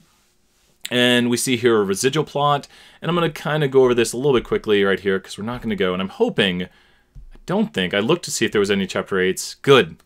What percentage of track runners are expected to run at a time of 290 or higher? Oh my, this is a tricky one again. We're back to normal curves. We're back to normal curves. Let's see. I should have warned you guys I was going to the next question. And I've got the practice test up if we want to look at stuff after this and ask those questions. We have here 290, and you guys should be able to figure out pretty quickly. I'll give you a hint. The answer is not 84. It says above 290 or higher. It's not 84. The answer is 97.5. Let's see who got it. Great job. No, we tricked some people with 84. This is a little bit of a review right now, and I'm going to try to go here to the end to get your guys' big questions at the end of this. And let's continue on. You guys ready? Ask the questions if you have them. I will answer every question. Then when a movie is boring, then gets pretty good. So we'll continue on. Oh, plot thickening. Just got it, Carolyn. 68, 95. Oh, we're to the fun parts. We're at the end of this. 68, 95. And Nicole, there are some other reviews. I've got the review of me going through on the YouTube channel, which you're on right now. There's a actual review where I go over the whole practice test. I will be doing a review in, I'll have my class maybe correct me if I'm wrong, SMC, or not SMC, HBB 202, is that our classroom? No, I come in on the 3rd floor. HBB 302 at 5:05 on Tuesday. So I'll be doing the review there, and you guys should all get this, 68, 95, 99.7. But people are always free if we have a seat in our class to come in and listen to the review and ask questions. And we also have the reviews here on YouTube where I go over each question in depth from the practice test. Thank you, Julia, very much. 3:02, 5:05 p.m. on this Tuesday we will be reviewing. So Tuesday, 5:05 in HBB 3:02. Now we get to the last major important question of the day, the big question for everybody. Here's the big question. Who is the best superhero? I'm trying to remember if I think I was very nice in this. Who is the best superhero? Who do we pick today? I'm interested to see what you guys say. Are you guys gonna like pick what I like? Or are you gonna be like pick what you like? I like this right here. Is it Batman? Right there, just show some Batman. I'm waiting for it to appear in the chat. It's gonna appear. But Son Goku, I don't watch enough DBZ. Is Son Goku like the newest the Flash? I like some Flash. I almost put the Flash on here. Let's see what did people say? Oh wow. So no one likes Superman. Superman is just not popular. So dun dun dun, Batman, he came in a second to Spider-Man. Spider-Man's got Far From Home coming out. She's a legit goddess. I like that. So what's the codes? No, 10,000 subscriber with no videos. You lost out. You guys are crazy. Iron Man, Robert Downey Jr. Who would have thought Iron Man would be so popular? It's Robert Downey Jr. made that franchise and Marvel and everything. Well, I guess you've got Blade and everything, but all that good stuff. Let's hop over into the multiverse. Yes, Spider-Man Into the Multiverse. If you guys have not seen that, go watch Spider-Man Into the Multiverse. Let's see who won, and then we'll hop in here. So Yellow Sphinx, Silly Octopus. If you guys can, take a screenshot of this if you won. And remember, $10 Starbucks gift card to the winner, $5 to the second place and third place. I'll try to have those picked up. You might want to wait till the end of the week because I'll need to run by Starbucks on the Strip because the UC one or the Student Union one doesn't have it. They don't have gift cards, but swing by my office, and if you email me that you won, and I'll tell you a good time to come by, and all that good stuff, you're welcome. I'm glad it was super helpful for you, Jackson. If you guys want, I'm going to hang out more. I'm going to answer some questions right here. We've got the key open. If you guys want, ask any questions you have from the test, from the practice test, and we'll go here for another 30 minutes or whatever you guys want.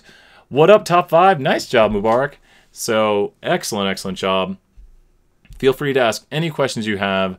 Thank you, Keenan. Keenan helping me out with some smash that like button. Go ahead and definitely smash. We want to show up in more people's recommendeds here. We'll be teaching statistics to everyone by the end of the day.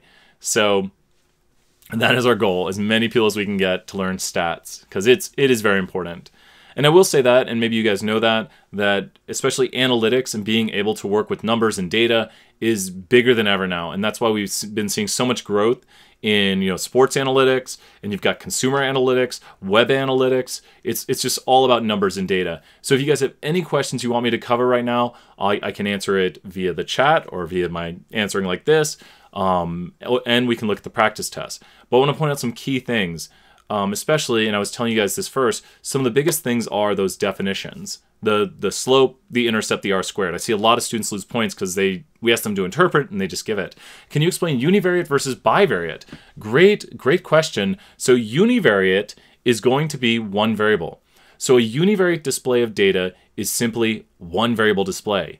Univariate displays of data are things like histograms, box plots, and those are your main ones you use for quantitative data.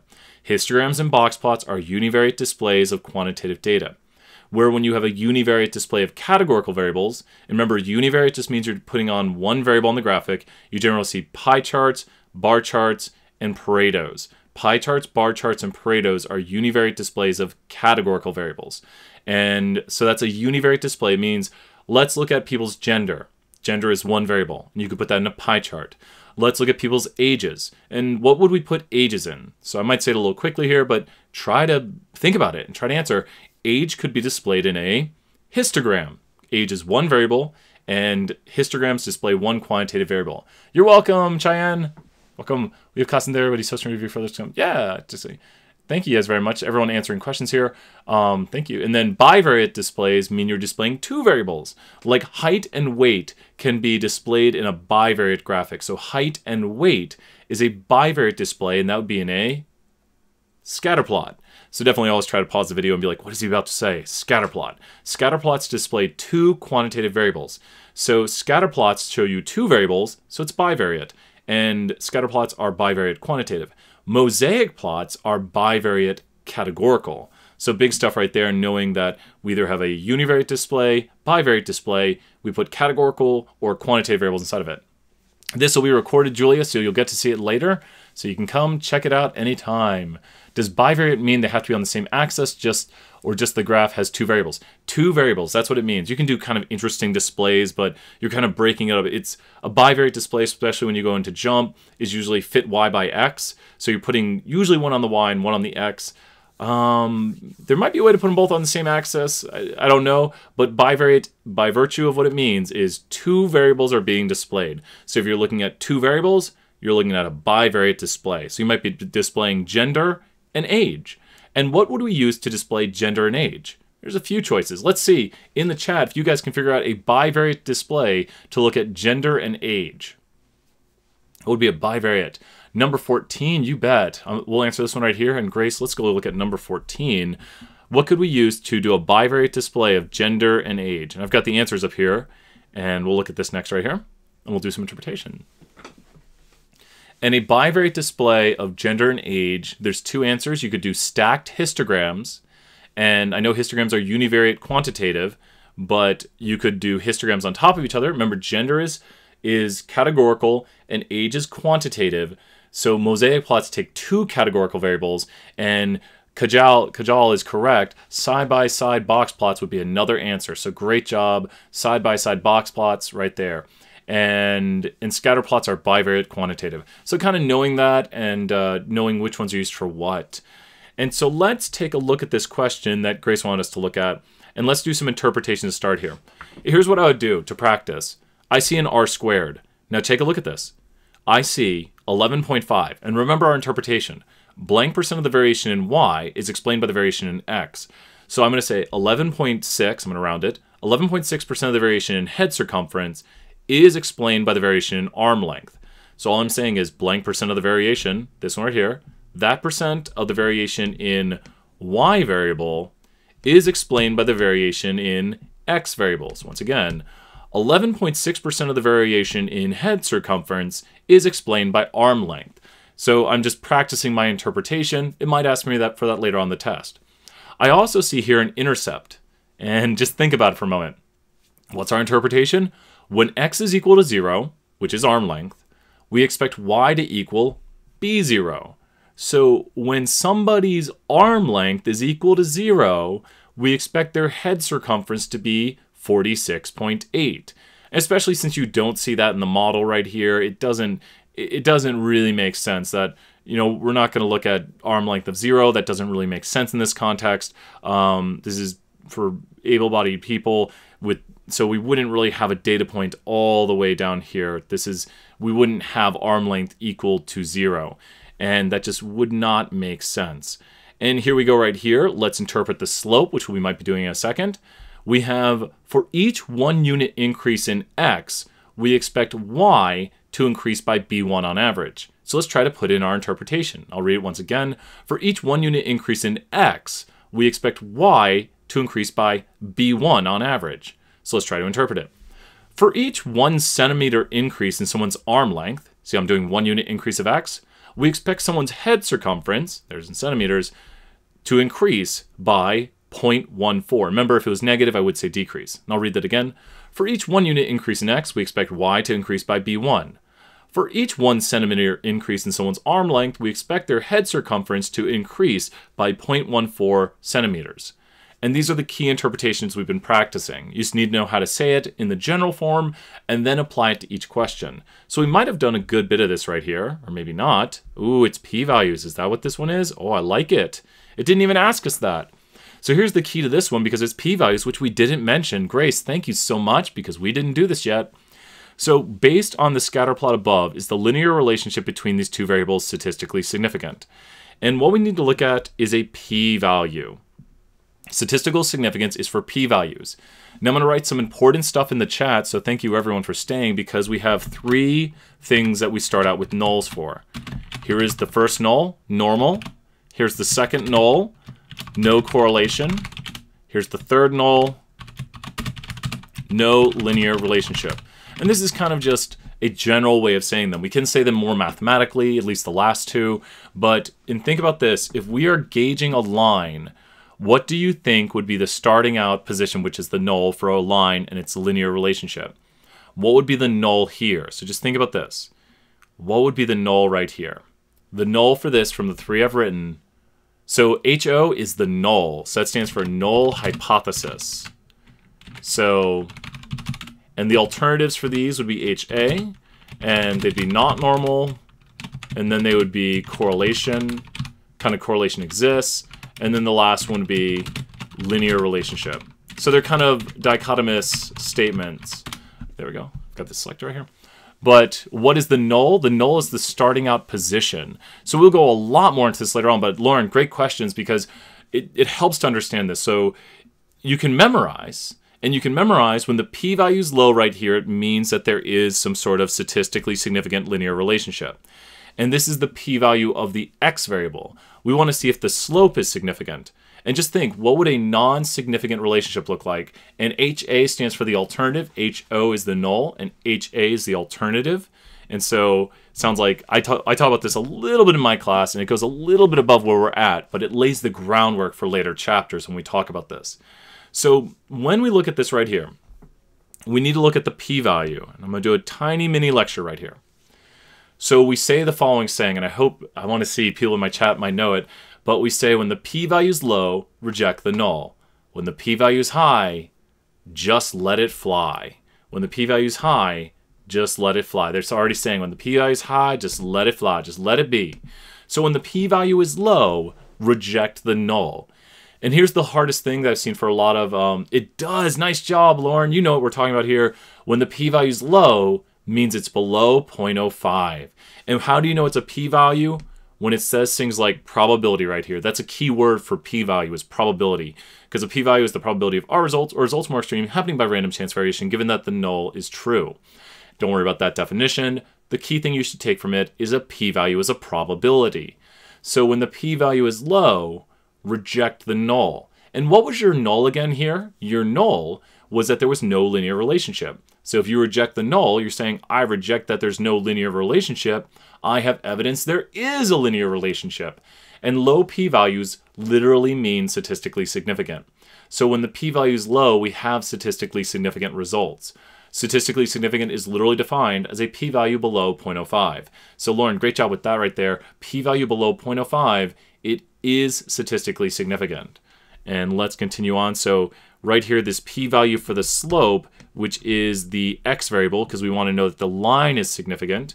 The p-value is below 0.05, and there we go. And that means it's unlikely by random chance. So the variation we see explained, or the linear association, is unlikely by random chance. And I want you guys to think about what kind of line is the most likely line to see by random chance. How would a line look if it really didn't explain anything? This goes back to, it's a theoretical thing. If you understand this question and get it, you're probably on the right track. Think about what line would have a very high p-value. As in, it doesn't have a statistically significant relationship. The line would probably look very what? I'll give it away. People might, we're down to only a few people left, but people might be thinking it through in the chat. The line would look very flat. There wouldn't be a very strong relationship between the variables. It would not have a, not just negative, it could have a strong relationship and be negative, but the line would look flat. It would not, the line doesn't describe the relationship. It's just not doing anything. It's not going through the points. There's no linear relationship. The slope is equal to 0. So if the slope is equal to 0, then the line really doesn't do anything, because the line is, the intercept's one thing, but the slope is the XY relationship.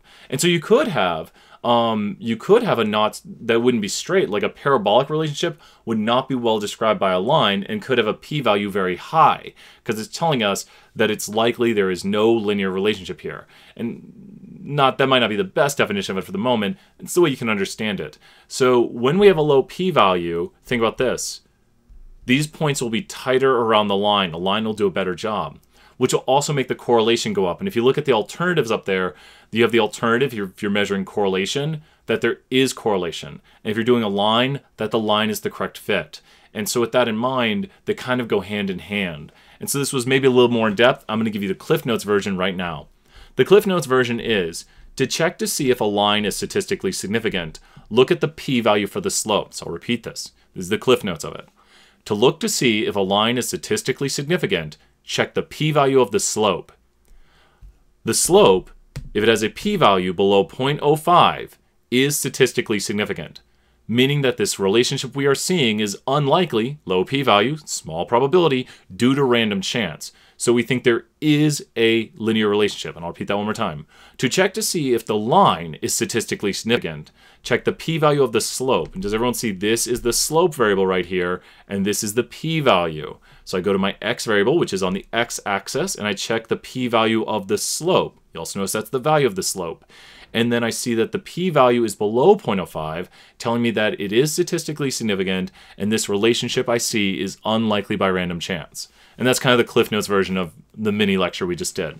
Any other questions about this? Don't check the p-value of the intercept. The intercept doesn't matter that the intercept is significant. That's not the xy relationship. The slope is the rise over run. It's the xy relationship. Any other questions? Feel free to ask anything on the practice test you guys want to hear. Any other questions? And thank you guys so much. Great review tonight. I love it when we have 100+ people. And so thank you guys for coming in. Thank you guys for participating. If no one talked in the chat, I don't know what I'd do. It'd be very boring for me. We'll see if you guys have any other questions. And you're welcome, Keenan. Thank you so much for moderating, Keenan. We'll get some more mods with you next time. I'm going to hop right here. I'm going to hop into the Creator Studio. And I wonder if I can... I got the second PC open. I'm doing the dual. Thank you, Yusuf. So thank you, everyone, very much. Hit that like one more time. Not that you did it again. If you hit dislike, change it to a like. No one's gonna kick you out. No, you are free to watch. We like it when people come in here to watch and learn. That's what we want. So thank you guys for coming in, watching, learning. That's what we like. I'll give it another 10 seconds. If you have a question, ask. I don't have specific questions, but I'll listen to you till you're tired of this. Well, you're welcome, Caroline. Well, I don't know if anyone has any other questions about the test or anything else, but thank you all very much. And remember, you can email me if you have questions, and we are holding that review, and great job. So I will see everyone later, and good luck on the test. I'm going to go over here to live streaming. Trying to turn off the stream here so I can... Oh, is it going to... Oh, we're opening the dashboard. I'll go over and see. Do you say Twitch now? So we are planning a March review where it will be on Twitch, and we'll be doing it from a studio and everything. So I'll keep you updated on that, Keenan. And I think you told me you've streamed some, so we need to talk about this, and we can throw some advice back and forth, and we can make something really great happen here. Because I'm always looking for advice from students, because a lot of students do streaming and have some good advice for me, and I've learned a lot from everyone over the years. So great job. I've got, let me see here, it says I'm offline. Oh, because I'm not streaming now. And let me go into the live control room. And night, guys, night, Keenan. And I am out of here. Bye, everyone.